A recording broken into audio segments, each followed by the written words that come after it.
Eccoci rientrati in diretta con Di Sabato Pomeriggio e volevo ricordare il numero per votare i nostri cantanti 342 6275 717. Io li andrei anche a ricordare con le schede, con il codice 01 ANIA, con il codice 02 Stefano Aieta, con il codice 03 Flavia Renzi e con il codice 04 Mivola. Mi raccomando, solo messaggini WhatsApp con il codice, a noi basta quello. E adesso passo la parola alla nostra amica Antonella Sotira per la rubrica dei libri Iustarte Libri.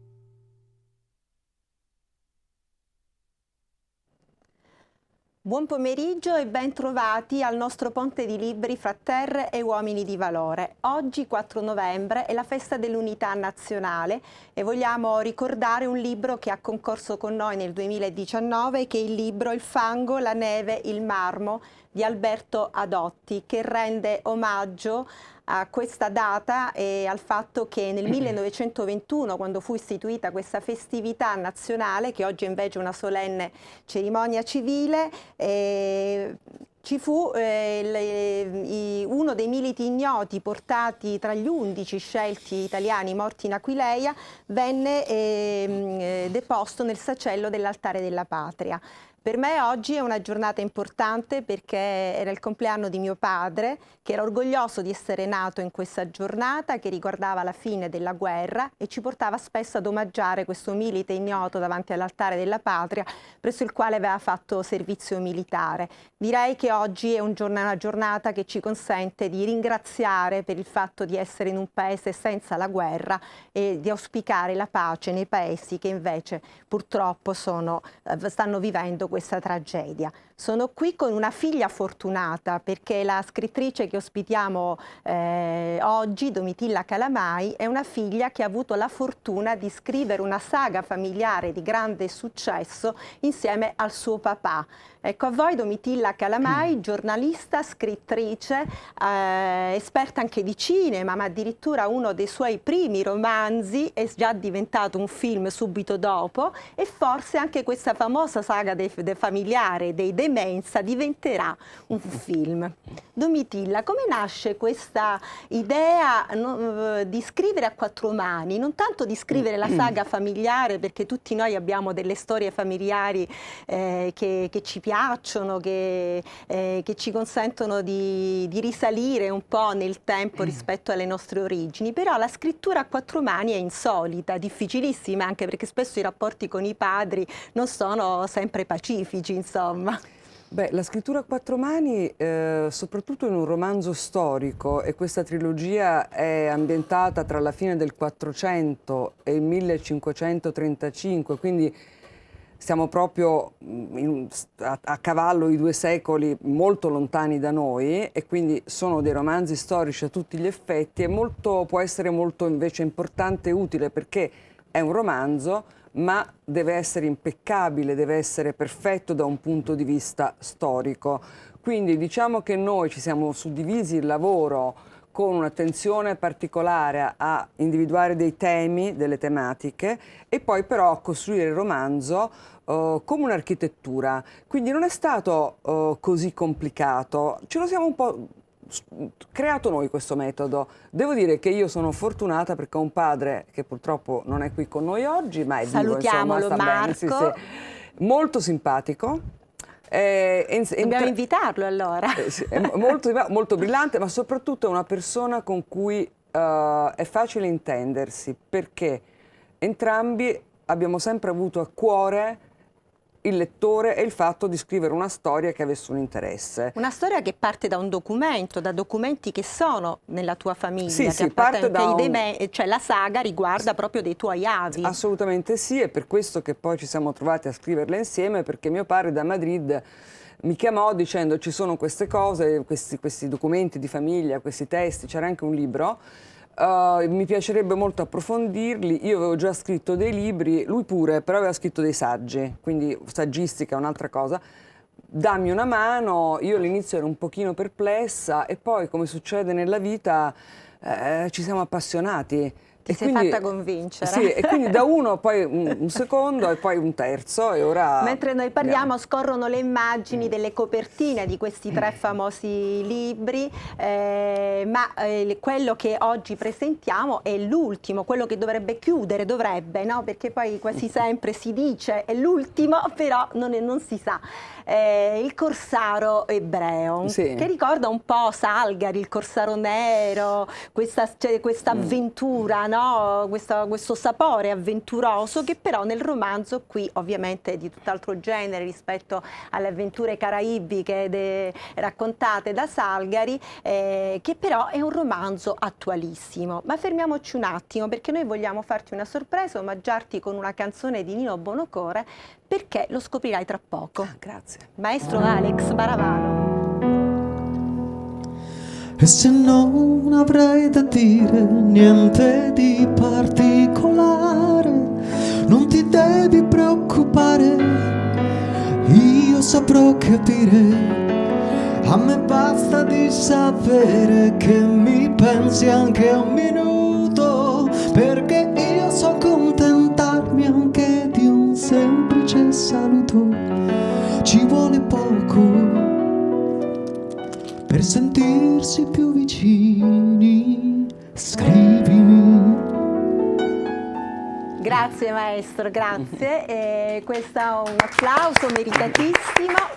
Questo è un omaggio al tuo papà, visto che oggi l'ho fatto, ma è anche un'anticipazione su questo libro che finisce con una lettera, la lettera della sorella del protagonista, sì. No?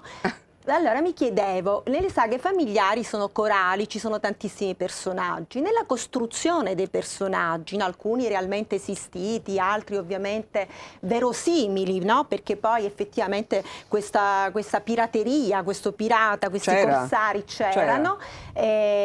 Vi siete divisi i personaggi femminili? Io in un'altra intervista ho sentito che tu hai un debole per certe donne che attraversano tutti e 3 i romanzi. Forse per Ines? O più per Camilla? Forse più Camilla, però tutti i personaggi. No, in realtà ci siamo non tanto divisi il lavoro. Noi ogni volta, prima di cominciare a scrivere, avevamo degli incontri in cui parlavamo, indicavamo più o meno la struttura del capitolo, anche il tipo di personaggio, e poi da lì o scrivevo io, scriveva lui, e poi ci passavamo comunque il materiale, quindi c'era molto dialogo. Sicuramente la parte dei personaggi femminili forse l'ho curata di più io, però è difficile quando si fa una cosa a 4 mani distinguere quello che ha fatto uno da quello che ha fatto l'altro, perché poi è come quando uno fa, non so, una pasta, certo. Poi si mescola tutto, poi c'è il montaggio, poi le limature, poi si toglie, per cui insomma è un lavoro anche molto di costruzione e tante cose si perdono o si trasformano. Quindi chi ha scritto cosa? Ma... Tu hai anche fatto la carriera artistica, hai frequentato l'Accademia d'Arte Silvio D'Amico, ti sei laureata addirittura con Camilleri, ho letto. Sì. Quindi quanto di attore o della costruzione teatrale c'è in questo tuo stile narrativo? Beh, l'Accademia è una scuola formidabile, non solo per recitare o per fare regia, ma anche per scrivere. Infatti molte persone che poi escono dall'Accademia scrivono, fanno anche dei lavori di questo tipo, perché effettivamente il teatro ti porta ad analizzare un testo, ad approfondire i dialoghi, a immaginare il sottotesto, ad avere un ritmo. Quindi è stato molto utile. Io con Andrea Camilleri, che fu l'insegnante del mio ultimo anno d'accademia, io e tutti i compagni del corso facevamo un grosso lavoro su Pirandello, proprio su questo. Quindi devo dire che è stato molto importante. Poi c'è stato anche Ronconi come insegnante, insomma, abbiamo avuto una bellissima squadra. torniamo un po' indietro nel tempo, quindi abbiamo detto che Il Corsaro Ebreo è il tuo ultimo romanzo, ma partiamo dal primo, Tutta colpa di Fidel, no? Un romanzo che abbiamo già detto è diventato un film, io ti ho conosciuto così, infatti oggi sono molto emozionata, non so se si avverte, perché normalmente io conosco gli autori prima di leggere i loro libri, nel tuo caso invece io rimasi affascinata da questo film, poi comprai il libro. Ecco. Quindi quanto è importante l'attivismo politico, che è un nodo importante della trama di questo tuo primo romanzo, soprattutto nella fase adolescenziale, di cui ti sei occupata anche nel tuo secondo romanzo? Ma oggi o all'epoca? Oggi sì. Beh, allora, intanto il romanzo... Mi chiedevo se anche tu sei stata un'attivista da adolescente. Ma io sono sempre stata molto sensibile al tema dei diritti, ecco, dei diritti e di tutto quello che riguarda i diritti civili. Da un punto di vista politico non ho mai avuto una vera fascinazione per la politica, ma un interesse sicuramente sì. Penso che si possa far politica attraverso l'impegno quotidiano che ognuno di noi può, e la serietà, il fatto di approfondire, di essere persone di parola, persone per bene. Questa è una prova tangibile, direbbe il nostro maestro Bomba, sul sincronismo, sul perché ci troviamo qui, e la missione insomma un po' News Arte Libri a questa idea di fare cultura della legalità attraverso i libri. E quindi, senti, questo libro, l'ultimo, torniamo al Corsaro Ebreo, è attualissimo, no? Perché questa dimensione di coloro che sono costretti a fare abiura, a rinunciare alla propria religione, che attraversano il Mediterraneo, un Mediterraneo che è un palcoscenico, come stiamo assistendo in questi giorni, sia rispetto alle migrazioni e sia rispetto purtroppo alla guerra. Quindi un libro attualissimo. Quanto ti è costata fatica parlare di questo? Perché comunque il libro appunto è stato pubblicato nel 2023 in un contesto, ti dicevo, in cui si percepisce l'attualità. Questi corsi e ricorsi storici danno a questo libro una dimensione attuale. Sì, sì, sono d'accordo. Beh, mi è costato, mi ha interessato. Mi ha interessato molto. Come fai? Hai condotto uno studio parallelo, ti sei chiesta, ti sei posta, no, nella prospettiva del lettore che di oggi ad immaginarsi questa Spagna dell'epoca? Sicuramente sì, poi è anche vero che che il romanzo storico è un'immersione in un altro tempo. Il romanzo vuol dire anche raccontare però l'intimità dei personaggi e quindi le emozioni e quindi i sentimenti, e quello è un lavoro che ho fatto forse di più io, ecco, di mio padre, ma questo lavoro è interessante perché si capisce che le epoche storiche cambiano, il tempo cambia, cambiano sicuramente le modalità di espressione di un'interiorità, di un sentimento, ma che i sentimenti principali dell'uomo sono sempre quelli, poi alla fine, a tutte le latitudini, eccetera. Sì, sì. E la tua è un racconto dei diversi, no? Sì. Quindi di chi si sente diverso, chi deve rinunciare alla propria identità religiosa. Certo, oggi non si usa più la parola marrano, no? Mentre all'epoca era normale, se ne usano alcune anche più odiose, di che questa sembra arcaica e forse meno odiosa, ma lo è ugualmente. Domitilla, invece la curiosità che avevo era quella sui sopralluoghi, no? Nel senso che comunque tutti gli scrittori devono anche attivarsi, no? Per andare nei luoghi, immergersi anche nel luogo. Questa esperienza del sopralluogo, delle mappe, com'è andata? È andata sia sopralluogo fisico, nel senso che in molti posti siamo anche andati insieme a mio padre, quindi è stato anche una cosa bella, poi abbiamo coinvolto anche altri componenti della famiglia, sia appunto di lavoro sui documenti dell'epoca, perché poi molti posti erano diversi, quindi di ricostruzione attraverso la pittura, attraverso la musica, e poi siamo anche andati nei posti, quindi è stato un bellissimo, è un bel modo di lavorare, insomma. Certo. Anche se poi le cose sono diverse. Hai parlato di musica e sappiamo che Alex ha preparato un altro pezzo per te, però io questa volta non so che cos'è. Un piccolo capolavoro. Come i suoi libri. Ovviamente. The long and winding road that leads to your door. We'll never disappear. I've seen that road before. It always leads me here, leads me to your door. Grazie maestro. E ti d'obbligo la domanda: qual è la tua prossima impresa? Perché davvero questa saga finisce qui o dobbiamo aspettarci un quarto libro sui Demenza? Sui Demenza per ora finisce qua.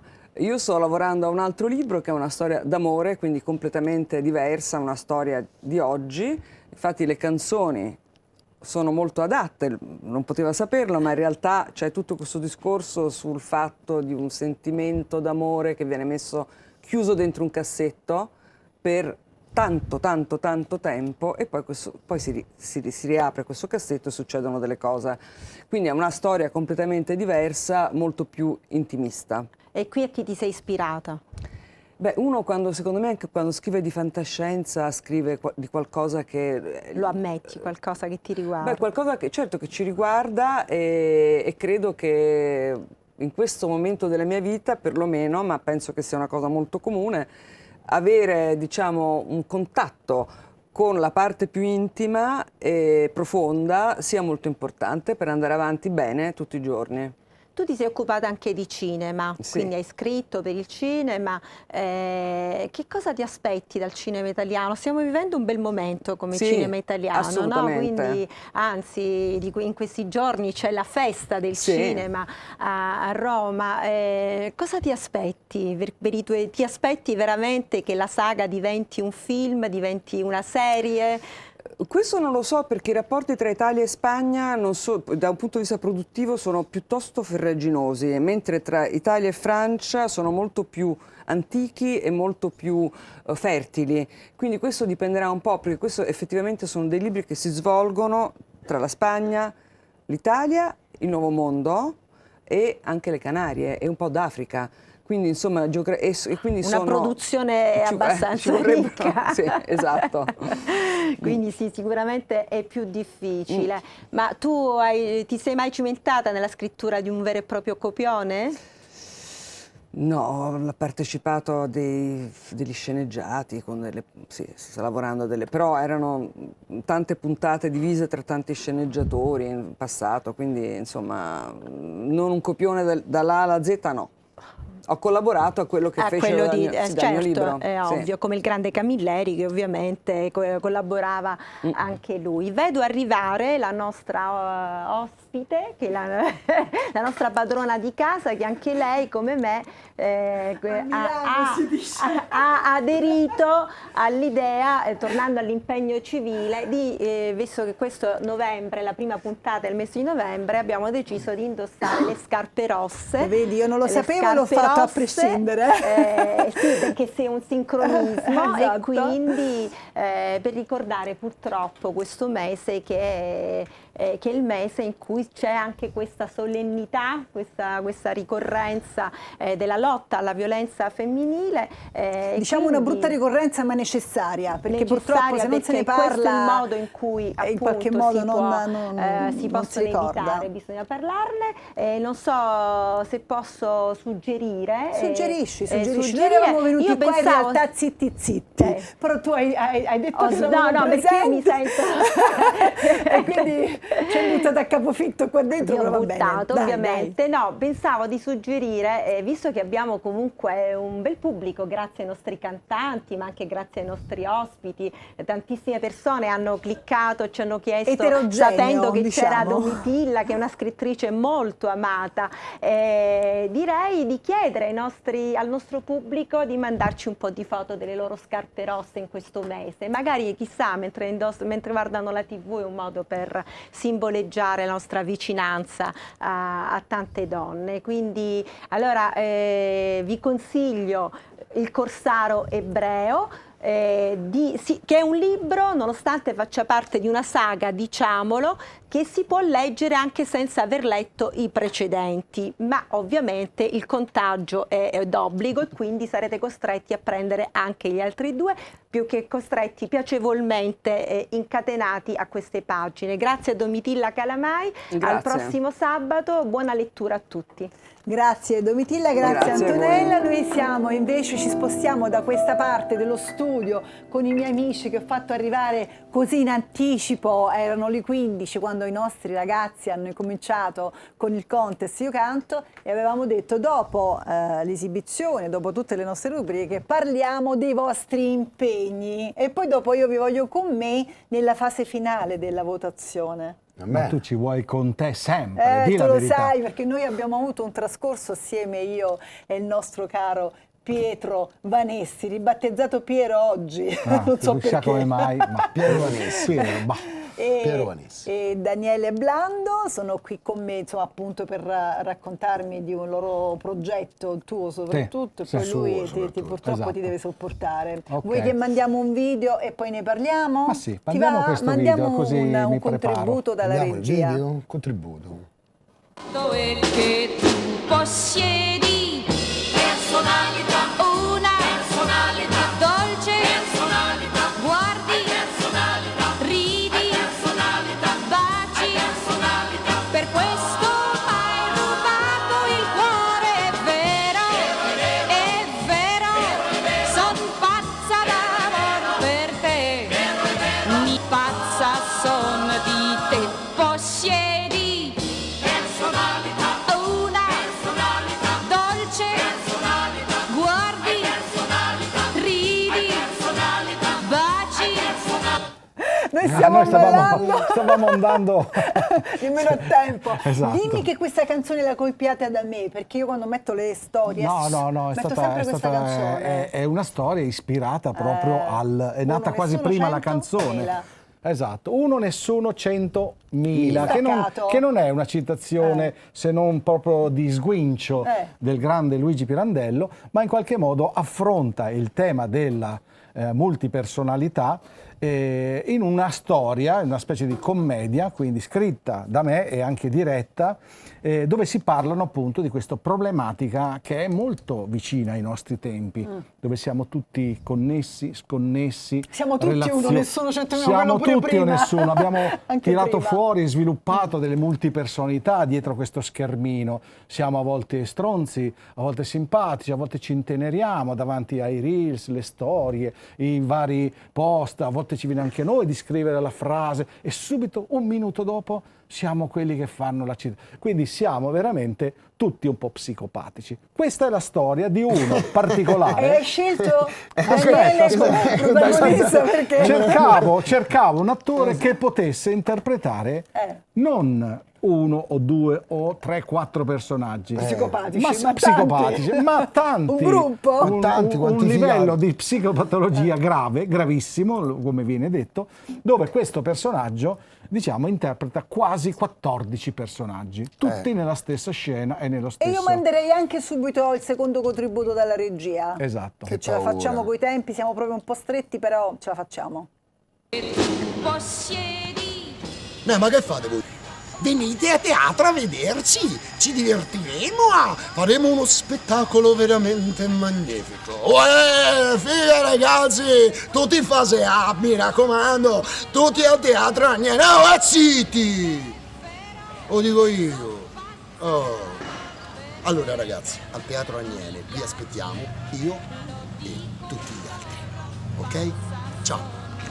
Ma che tempismo, giusto un minuto per no, dire vabbè. dove, come e quando e poi certo. tanto torniamo dopo la Certo. pubblicità, siete ancora con Diciamo, me. questo ragazzo, ahimè, di cui io mi sento veramente la grave responsabilità Sì. di portarlo a un livello di psicopatologia anche grave e greve. Esatto, perché è una delle battute, eccetera. Perché questo ragazzo, No, diciamo... lo dico a casa ai miei figlioli che dicono che faccio battute pessime, c'è chi le fa peggio di me. Quindi questo signore ormai Ragazzo signore, però, ragazzo e signor, questo... No, ma noi dobbiamo stringere perché dopo la pubblicità poi dopo continuiamo esatto. dopo. Lui avrà la possibilità di interpretare questi Da 14 quando a personaggi quando? dal 23, 24, 25 novembre fino e poi il 26 che è la domenica, solo il pomeriggio alle 18. Noi mandiamo adesso la Al Teatro pubblicità. Aniene. Esatto, torniamo subito dopo ancora con loro, con i nostri ragazzi del contest. Io canto per, a tra pochissimo.